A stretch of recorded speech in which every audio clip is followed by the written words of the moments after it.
Hello, here's how to sign up for a new organization inside Landis Contact Center. As you can see, I've already navigated to the site, which is cc.landis.cloud.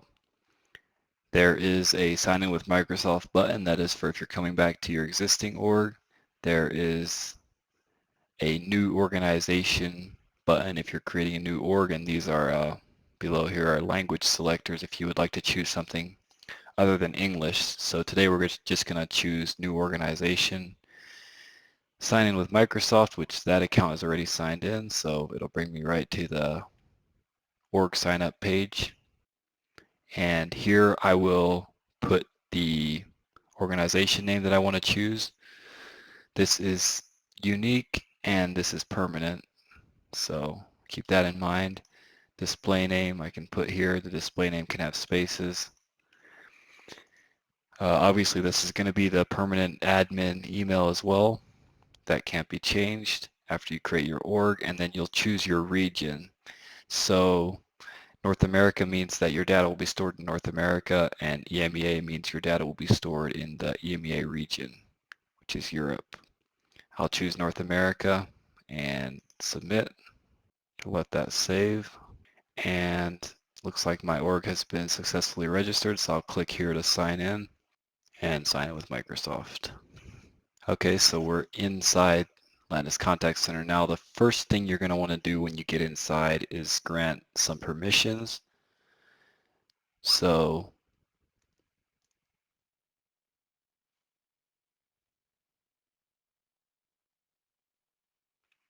the first permission is a required permission, grant permissions for Contact Center to interact with Microsoft Teams. And these permissions, this one is for recording and sentiment.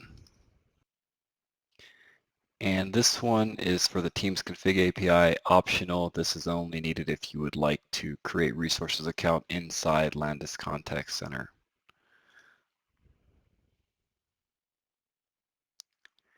And this last one is also optional and only needed if you're using web chat. Perfect, so those are the permissions already granted. The next thing you're going to want to do, or the important thing to do as well, is to choose the time zone that you're in. So you can just choose that, and after you choose that, you can save all to save those changes.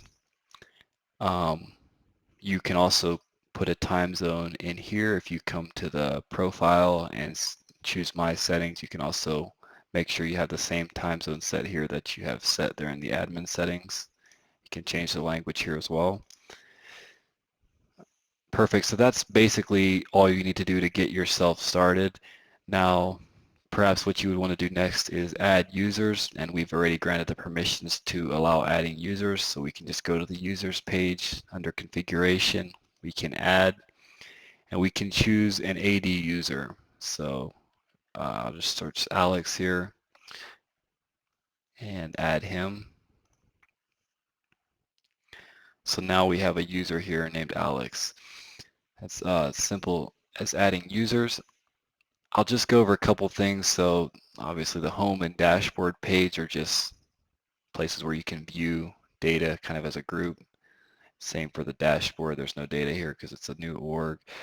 The live status is specifically for live details. So all these three pages are going to be live data. So live calls is where any live calls will show up in this list. And as with all the reports, you can add and remove columns as you would like. You can filter by certain organization units, different queues, different IVRs. We have the queue status here. All your queues will show here in a list, and you can see the agents, sign them in and out. You can see the calls, and you can see all the live data related to the queues. And this is an agent status page specifically for all the agents. You can see their status in the contact center, and you can see whether or not they have the agent panel open or not, and you can sign them in and out of queues as well. So this is the wallboard page. There's no wallboards here configured yet, but you can configure your own wallboard and show a screen with all kinds of information regarding to your queue that's live. These are the historic reports, analytics and reports. Anything down here is historic. There's queue summary, agent summary, and IVR summary. These are just summary reports with numbers relating to these three things. And then these are the detailed reports, queue details, agent details, and IVR details. And they have data as to each call that came through. So there's all kinds of columns you can add depending on the information you want to see. The export to Excel button, as most reports have, the filter button where you can filter by date, and you can filter by certain, callers or organization units. There's the recordings report. If you have recording enabled, you can see and play the recordings in that report. Abandoned calls is where you would see all the callers that hung up before they got answered. If they request a callback, you can also see that here and, take action on that. And there's just some other reports here that I won't go into on this meeting.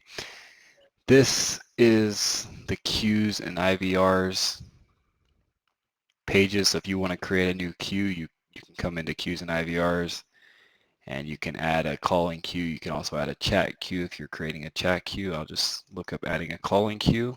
You can name it. You can choose the routing type. I'll just do routing type serial. You can select the alert type, which Teams is recommended. And you could enable presence-based routing if you have the credentials in administration settings. We don't have those credentials in there yet, so I won't enable that. You can add a user to the queue. We just added Alex, so he can be added. And you can also add other users that are not added here yet, and when you add them in here, it will automatically add them as a user in the contact center. You can select your wrap-up questions and a timeout for those questions, and you can also set your alert timeout. And there's all kinds of other settings here. Messages, you can add your welcome message, you can add your hold music, you can upload your own marketing messages and play those every 15 seconds. You can announce position in queue every 30 seconds. And schedule, you can assign a business hours set to this queue or a holiday hours set, certain days that you want the business to be off. And you can enable queue timeout. You could have a queue timeout if no agents are available. Several other settings there. You could have a call pop URL that opens every time an agent answers a call. You can also use outbound calling. You can select a resource account here that is used to make outbound calls specifically from the queue. And you can have its own welcome message and hold music. And action rules are specifically for the colors that are displayed on the wallboard. And just some other things here, advanced. These are your call settings policy. If you're using recording, that will determine what calls get recorded, the queue language, and which organization and unit it goes under. So that's how to do a queue and how to do an IVR. An IVR is similar to a Teams auto attendant. You can add a new IVR, name it. You can go to the designer to start building it. So this is root state. This is when a call enters, when a call is placed to the IVR resource account. You could play a text-to-speech saying welcome to the IVR. You could add a listen to tone, which is press 1 to go to the queue, press 2 to end the call, just for an example. So you could say press 1 goes to the queue.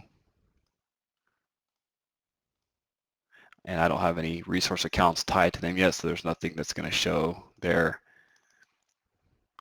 You could say pressing 2 ends the call.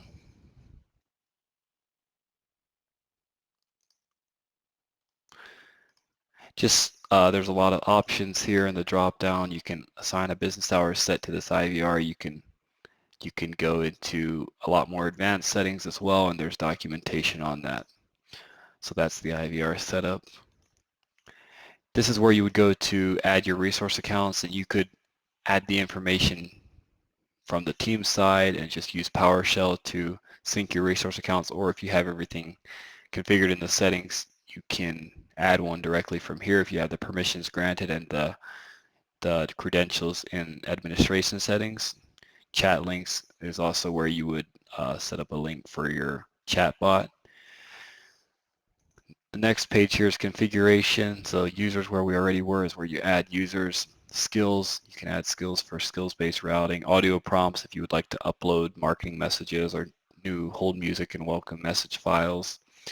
Business hours, holiday hours is where you add that. Wrap-up questions, wallboards, this is where all this is configured. Scheduled reports and the schedules for those scheduled reports, and then data collection sets. This is mainly just for configuring. Then you have the administration, which is mainly what the admin would be using. So settings is where we were, granting permissions. Diagnostics is where you can see exactly why is a user not receiving calls. Call setting policies is for recording. Data access policies is for how much data you want your users to be able to access when they're inside Landis Contact Center. Rules is how many pages you want those users to see. So if you want to say the users, I don't want them to see anything except, the live calls page, then you can set that in rules. And then data access policies is where you set the data that's shown on that live calls page.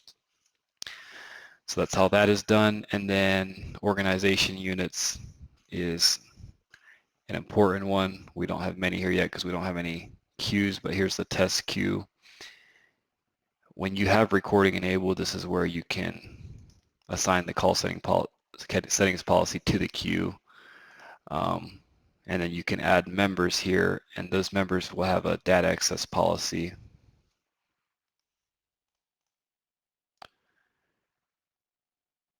You can edit their data access policy to give them ability to see more from this specific organization unit. So if you only want a user to see the data from this test queue instead of from the default direct group, which is all the direct calls, and you can give him an admin data access policy here, which has obviously more rights, and then an agent data access policy over here. And all your IVRs and queues will show up here. This is specifically for the direct calls if you want them to be able to see those if you're using recording.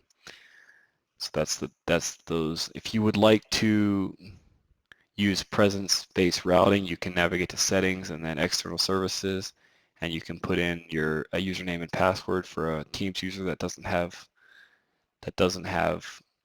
two-factor authentication on, and you can see our documentation for how to set that up exactly.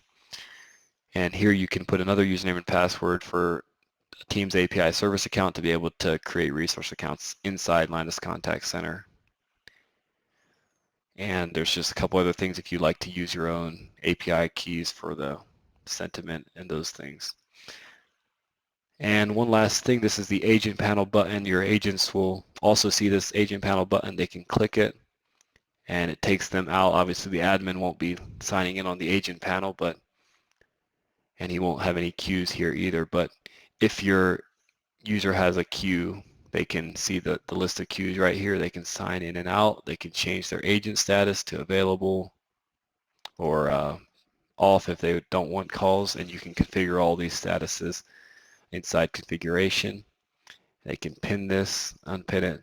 So that's where your agent will be seeing their calls and their wrap-up questions.